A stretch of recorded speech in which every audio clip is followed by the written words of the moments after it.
Our brains are built for efficiency. They're truly extraordinary things. They seek to find patterns in our experiences that help us to make optimal decisions as quickly and with as little energy as possible. Let's take 2 examples. The first example is your regular commute home from work. Or your second example is, let's imagine you're navigating an entirely new city, one you've never lived in or travelled to ever before. Now, this simple set of examples does a reasonable job of explaining the different types of ways the brains operate in what researchers increasingly refer to as our System 1 and our System 2 brains. System 1, or your commute home from work, is our fast-acting brain. It can take the form of heuristics that act a bit like mental shortcuts or rules of thumb that can operate automatically and instinctively.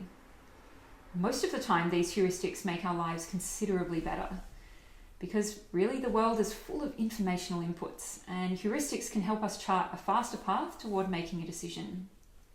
Let's face it, we'd really never get anything done if we deliberated from first principles about every single choice we had to make, using our alternative, our analytical and conscious System 2 brain. This is the part of the brain that we use when we move from, say, simple mathematics like 2 times 2 to far more complex mathematics like the square root of 594. Sometimes, however, these shortcuts and energy-saving measures we use with our System 1 brain, they can mislead us, and they can cause us to draw conclusions that don't reflect reality. In other words, our brains jump to conclusions too quickly, or they draw misplaced patterns. Some of these rules and tendencies mislead us in ways that are so repeated, so predictable, and so consistent that they get names, and we call them unconscious biases. Let me tell you about just 2. The first is the halo effect, which is our tendency to let a positive impression about a person or a thing spill over into our other impressions of that person or that thing. Another one is what researchers refer to as the peak end effect, which is our tendency in memory to remember the peak of a given experience and the end of that experience, and to lose the detail in all of the rest of that memory. These tendencies can mess up recruitment in lots of ways.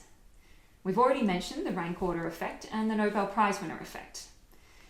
The one that you're probably most familiar with and think of most easily when you think of unconscious bias is stereotype bias.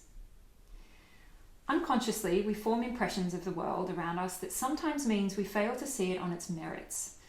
And this can be particularly the case when we're cognitively overloaded, like when we're tired, we're time poor, or we've had lots of decisions that we've just made.